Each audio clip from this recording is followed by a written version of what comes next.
Benzene organic chemistry का एक interesting compound जिसे माइकल फैराडे इन्होंने 1825 में डिस्कवर किया। बेंजीन एक एरोमेटिक कंपाउंड है, एक ऐसा कंपाउंड जो ह्यूकल्स रूल को फॉलो करता है। बट सवाल ये आता है, what is Huckel's rule? According to Huckel's rule, aromatic compounds must have 4n plus 2 pi electrons where n is an integer। इसका क्या मतलब हुआ?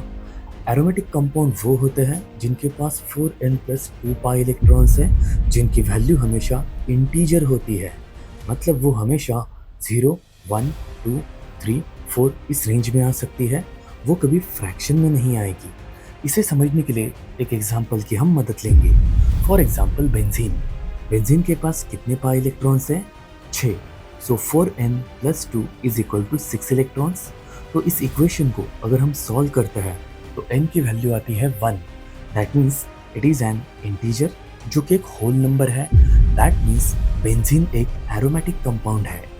अगर हम यही केस 1,3 साइक्लोब्यूटेन की लेते हैं तो इस केस में जब इक्वेशन को आप सॉल्व करेंगे 4n plus 2 is equal to 4 electrons, और जब ये इक्वेशन सॉल्व होता है तो n की वैल्यू आती है 0.5 which is not an integer. That means ये कंपाउंड नॉन एरोमेटिक है। चलो तीसरा एग्जांपल लेते हैं, नैप्थलीन। इस केस में टोटल इलेक्ट्रॉन्स कितने हैं? 1, 2, 3, 4, 5, 6, 7, 8, 9, 10। टोटल 10 पाई इलेक्ट्रॉन्स है। तो 4n plus 2 is equal to 10 electrons. इस इक्वेशन को सॉल्व करने के बाद n की वैल्यू आती है 2। That is integer, complete whole number. That means naphthalene एक एरोमेटिक कंपाउंड है। इसी तरीके से क्या हम विदाउट कैलकुलेशन एरोमेटिक कंपाउंड्स को डिटेक्ट कर सकते हैं? क्या हम बता सकते हैं कंपाउंड एरोमेटिक है या नहीं? चलो इसे भी डिस्कस करेंगे। इसके लिए एक ट्रिक है जिसे कहा जाता है मैजिक सीरीज। अगर किसी कंपाउंड में पाई इलेक्ट्रॉन्स 2, 6, 10, 14, 18, 22 हर डिजिट के बीच में 4 का डिफरेंस है। 2 + 4 6, 6 + 4 10, 10 + 4 14।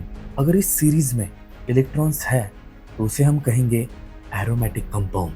चलो इसे एग्जांपल के थ्रू समझते हैं।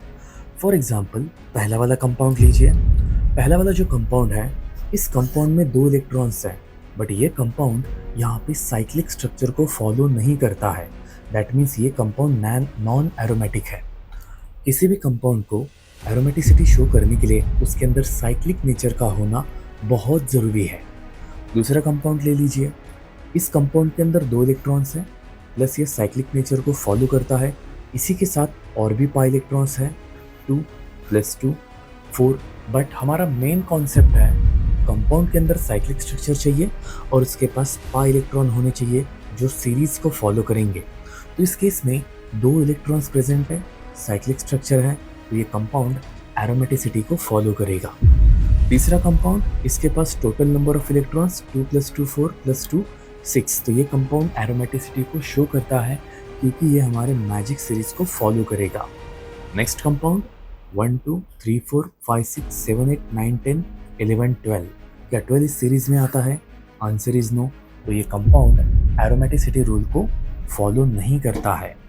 Next compound 1, 2, 3, 4, 5, 6। तो इस केस में ये कंपाउंड एरोमेटिक है क्योंकि ये मैजिक सीरीज में आता है। तो आपके कंपाउंड के अंदर अगर साइक्लिक स्ट्रक्चर है प्लस जो भी इलेक्ट्रॉन्स का नंबर है अगर वो मैजिक सीरीज के अंदर आता है तो इस कंपाउंड को आप एरोमेटिक कह सकते हैं। लास्ट कंपाउंड देख लीजिए, 2 + 2 4 + 2 6 7 8 9 10 11 12 13 14 15 16 17 18। तो 18 हमारी मैजिक सीरीज का पार्ट है। दैट मीन्स ये कंपाउंड एरोमेटिसिटी को शो करेगा। इस तरीके से आप डिटरमाइन कर सकते हैं कि आपका कंपाउंड एरोमेटिक है या नहीं with the help of Huckel's rule and magic series. Thank you.